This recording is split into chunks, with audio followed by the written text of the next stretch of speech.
பிரதமர் மோடியை விமான நிலையத்தில் வரவேற்பதற்காக கோவை விமான நிலையம் வந்தடைந்த இந்திய ஜனநாயக கட்சியின் தலைவர் டாக்டர் பாரிவேந்தர்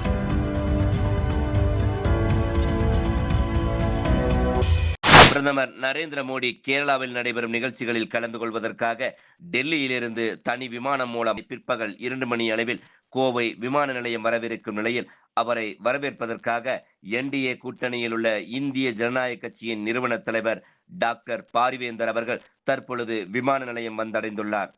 பிரதமர் மோடி வரவேற்பு நிகழ்வினை தொடர்ந்து கோவை விமான நிலையத்திலிருந்து கேரளாவிற்கு ஹெலிகாப்டரில் செல்ல உள்ளார் என்பது குறிப்பிடத்தக்கது.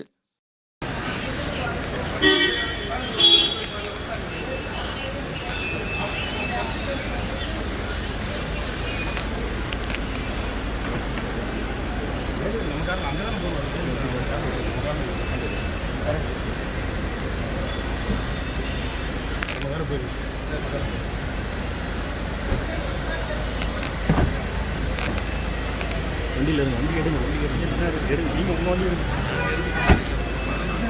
ஓகேண்ணா, ஓகே. கிளம்பலாம்,